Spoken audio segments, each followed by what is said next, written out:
이 하트 그림은 내가 오른쪽으로 돌아간다고 생각해서 보면 오른쪽으로 돌아가고, 왼쪽으로 돌아간다고 생각하고 보면 왼쪽으로 돌아가는 카드입니다. 이 세상을요, 긍정적으로 바라보면요, 이 세상이 살만한 세상이 됩니다.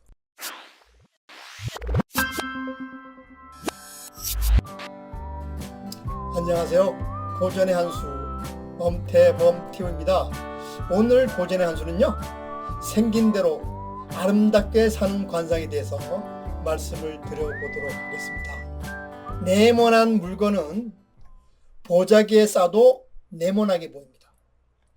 동그란 물건은요, 보자기에 싸도 동그랗게 보입니다. 내가 까칠하게 생겼으면 성격도 까칠하고 운명도 까칠할 확률이 높습니다. 이처럼 나의 인생이 타고난 관상대로 흘러간다면 어찌 두렵지 않겠습니까? 하지만 다행스러운 것은 나의 관상이 나의 인생에 영향을 미친다는 것을 안다면요, 이를 변화시키거나 또는 피해갈 방법을 찾을 수 있다는 겁니다. 내가 무엇인가를 미리 알고 이에 대응하면서 이 세상을 살아가는 것과 모르고 이 세상을 살아가는 것은 하늘과 땅의 차이만큼 무척이나 큽니다. 어릴 적 우리는요, 부모님이나 선생님들로부터 이런 소리를 많이 들었을 겁니다.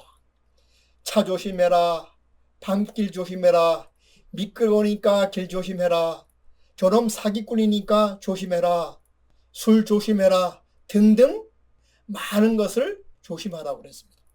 그럼 조심하는 거에 대해서 어떤 특별한 방법이 있을까요? 미안하지만 그런 방법은 없습니다. 그저 자기 자신이 조심하겠다는 마음을 먹는 것이 가장 좋은 방법입니다. 아주 미끄러운 빙판길을 걸어갈 때요, 조심할 때와 조심하지 않을 때는 엄청난 차이가 납니다. 조심하지 않는 마음은요, 위험에 대해 아무런 대비도 하지 않는 마음입니다. 그렇게 방심할 때 위험이 찾아오면요, 피해는 상당히 커집니다. 순간적인 대통령도 떨어지고 그저 맥없이 당할 뿐입니다. 평소에 위험이 존재하니 조심하자, 이런 생각을 마음속에 담고 있으면요, 위험이 닥치는 순간 반사적으로 대응해서요, 위험을 예방하거나 줄일 수가 있습니다. 관상하게 된 지식도 마찬가지입니다. 평소에 내 관상이 이러이러하니 항상 신경 쓰고 조심해야지 라고 마음을 먹으면요, 자신도 모르게 위험은 줄어들고 행운은 굴러 들어오게 됩니다. 따라서 우리의 후천적인 운명은요, 선천적인 나의 관상을 정확히 알았을 때 우리의 운명을 개선하거나 바꿀 수 있다는 겁니다.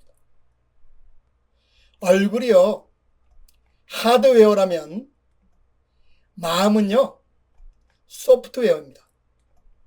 이 하드웨어가 아무리 뛰어나더라도 그것을 활용하지 못하면 아무 소용이 없습니다. 컴퓨터의 운영 실력은요, 얼마나 좋은 소프트웨어를 얼마나 잘 갖춰지냐에 따라서 달라지게 됩니다. 관상학도 마찬가지입니다. 얼굴이 하드웨어라면 우리의 마음은 소프트웨어입니다. 우리가요, 마음을 잘 쓴다는 것은요, 나와 상대방의 생각과 성향을 이해하는 겁니다. 따라서 관상을 봐서 그 사람의 기질이나 성격을 판단할 수 있다면요, 상대가 왜 그렇게 행동하고 상대가 왜 그렇게 생각하는지를 우리는 알 수가 있게 됩니다. 사람을 이해하는 통찰력을 기르고 싶다면요, 관상학을 공부하는 것만큼 좋은 방법은 없을 겁니다. 가령 이마가 좁은 사람은 추리력, 논리력, 추진력이 다소 떨어집니다. 이런 사람은 지시사항을 잘 이해 못하고 일 처리가 더디고 실수가 잦을 수밖에 없습니다. 따라서 두뇌 활동이 활발하지 못한 사람은요, 가급적 단순한 일을 맡게 됩니다. 다시 말해서 기대 수치를 낮추는 것이죠. 반면 이마가 넓어 머리가 좋은 사람은요, 복잡한 일을 시켜도 무난하게 잘 처리합니다. 따라서 업무를 줄 때는요, 복잡하고 난이도가 있는 업무를 줘도 비교적 소화를 잘 해내는 편입니다. 좋은 관상은요, 균형과 조화가 잘 맞는 겁니다. 개별적으로 뜯어보면 이목구비가 예쁜데 괜히 마음이 편안하지 않는 얼굴이 있고요. 반면에 이목구비가 예쁜 것도 없는데 괜히 편안하거나 질리지 않는 얼굴이 있습니다. 예쁜데 편안하지 않는 얼굴은요, 균형과 조화가 맞지 않는 얼굴입니다. 반면에 예쁘지도 않는데 편안하고 질리지 않는 얼굴은 균형과 조화를 이룬 얼굴이라고 말씀드릴 수가 있습니다. 예를 들어 못생긴 코를 가진 사람이라도요, 그 사람의 얼굴과 균형과 조화를 이루면요, 좋은 코가 되는 그런 이치와도 같습니다.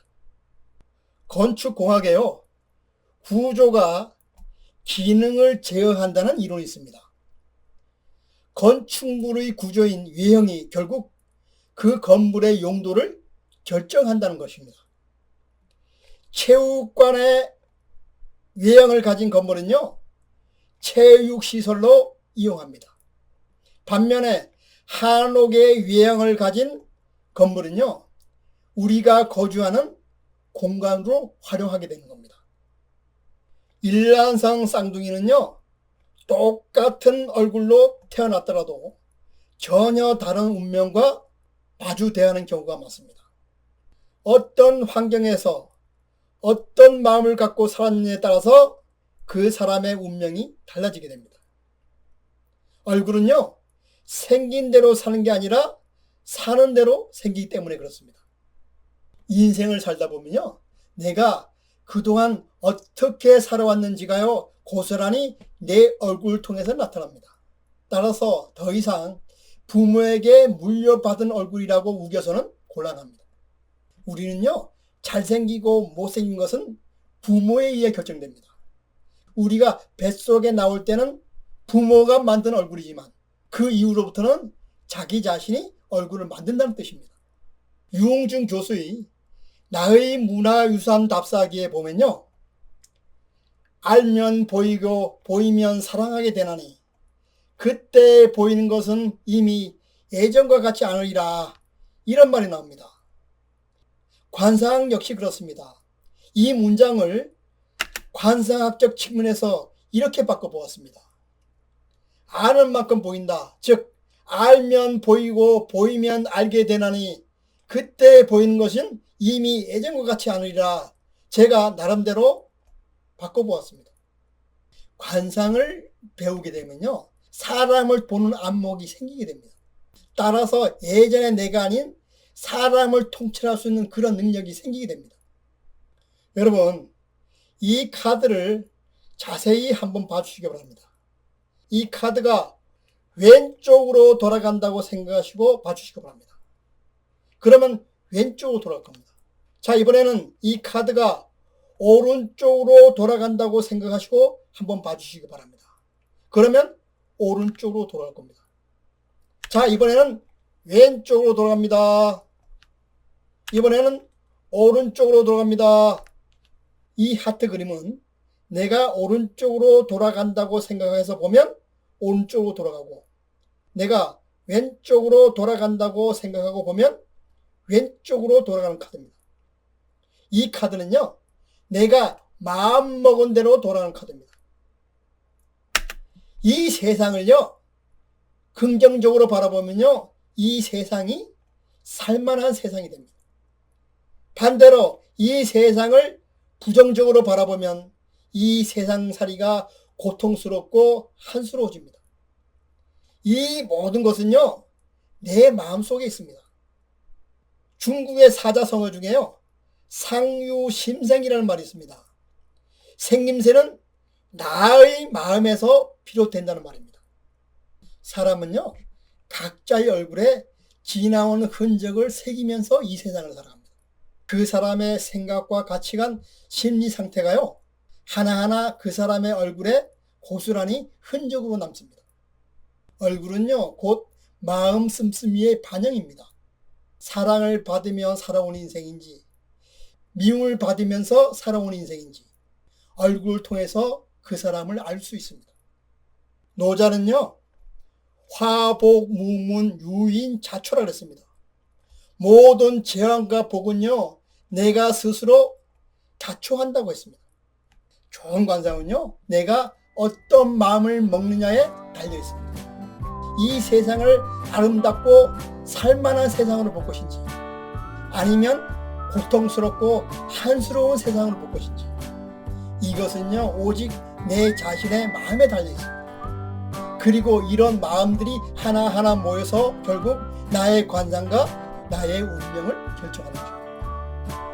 그럼 오늘 고전의 한수는요, 여기서 마치고 다음 시간에 다시 찾아뵙도록 하겠습니다.